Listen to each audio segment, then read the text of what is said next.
अब देखिए, तो हमने आपको तीनों की रणनीति बता दी है। अब आंकड़े क्या कहते हैं? पहले चरण की वोटिंग में 7% की गिरावट के बाद अब सभी पार्टियों की नजर दूसरे और आखिरी चरण की वोटिंग पर है। दूसरे चरण में कुल मिलाकर 93 सीटों पर चुनाव होना है।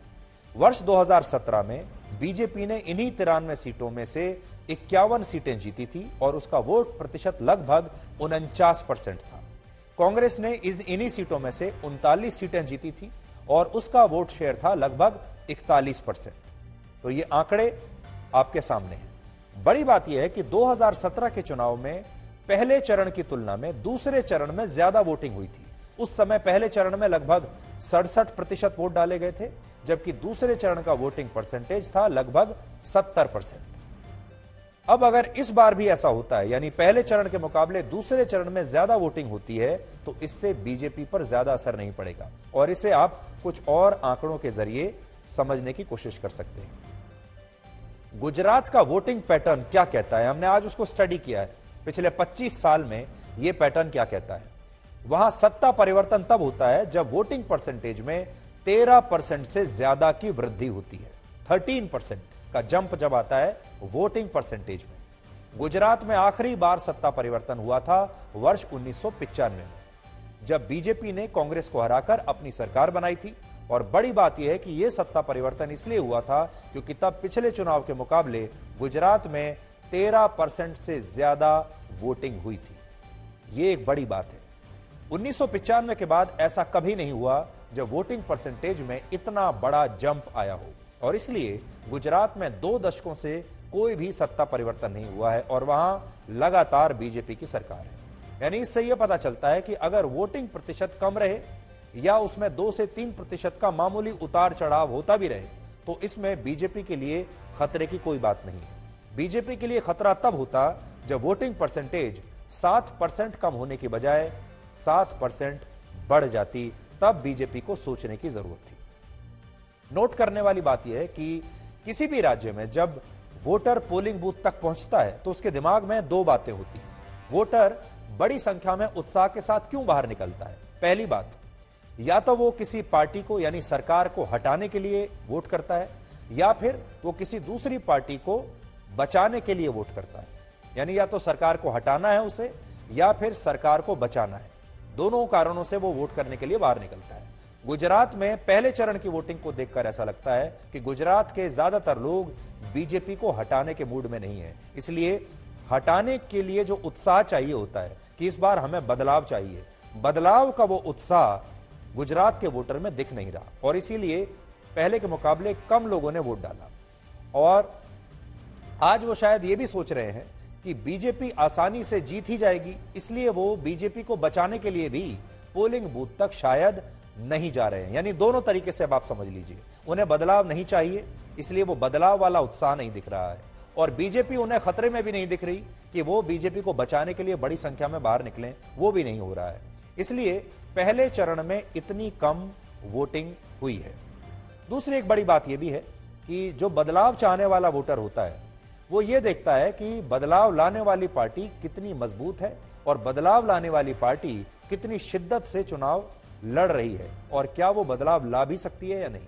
तो एक ये भी कारण हो सकता है कि जो लोग ये पहले समझते थे कि कांग्रेस बदलाव ला सकती है, क्योंकि ऐसे लोगों की आखिरी उम्मीद कांग्रेस ही है जो बदलाव चाहते हैं, लेकिन कांग्रेस क्योंकि बहुत ज्यादा जोर लगाकर इस बार गुजरात में चुनाव लड़ ही नहीं रही है, इसलिए यह भी हो सकता है कि कांग्रेस को वोट देने वाला वोटर इस बार बाहर ही ना निकला हो, क्योंकि उसमें कोई उत्साह नहीं है। वो जानता है कि बदलाव तो होने वाला है नहीं, इसलिए बाहर निकलकर क्या फायदा। यह भी हो सकता है।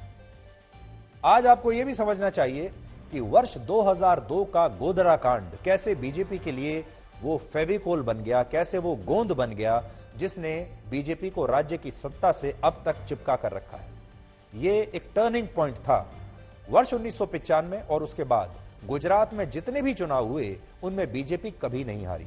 1995 में जब बीजेपी ने गुजरात में पहली बार सरकार बनाई थी तब वहां लगभग 65% वोटिंग हुई थी, और इसके बाद 1998 में लगभग 60% वोटिंग हुई। लेकिन 2002 में 61.5% वोटिंग हुई, 2007 में 60% वोटिंग हुई, और अगर आप बड़ी बात यहां देखेंगे 2012 में 71% वोटिंग हुई। अभी तक सबसे ज्यादा वोटिंग 2012 में हुई है और 2017 में 69% वोटिंग हुई गुजरात में। तो अगर आप ये 95 से लेकर 2017 का ग्राफ देखेंगे तो सबसे ज्यादा वोटिंग हुई है 2012 में, जब प्रधानमंत्री मोदी गुजरात के मुख्यमंत्री हुआ करते थे। 27 साल में हुए ये उन 6 चुनावों का वोटिंग प्रतिशत है जब बीजेपी हर बार जीती है। और इसमें 2 बातें नोट करने वाली हैं।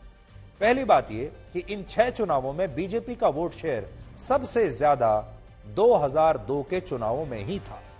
वैसा वोट शेयर बीजेपी को दोबारा कभी नहीं मिला और उस समय बीजेपी को 49.85% वोट मिले थे। आप लगभग 50% वोट मान लीजिए, बहुत बड़ी बात होती है।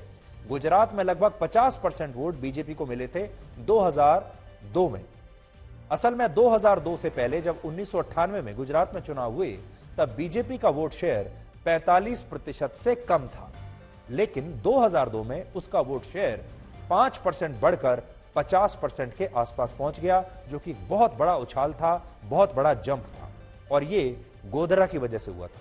इन वोटों के पीछे गोधरा कांड एक बहुत बड़ा टर्निंग पॉइंट था।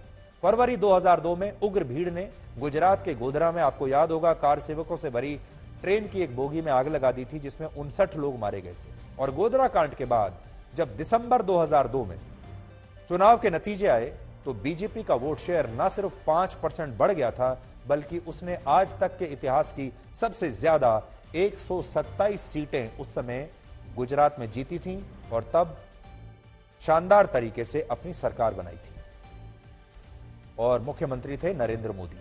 2002 के बाद ऐसा कभी नहीं हुआ जब बीजेपी ने 127 सीटें जीती हो। यानी 2002 के गोधरा कांड ने बीजेपी के लिए एक गोंद की तरह काम किया, जिसकी वजह से वो गुजरात की सत्ता से लगातार चिपकी रही। और इसके बाद हम ये नहीं कह रहे बीजेपी ने काम भी अच्छा किया होगा, विकास किया होगा, क्योंकि फिर उस लीड को मेंटेन करना भी आसान काम नहीं होता।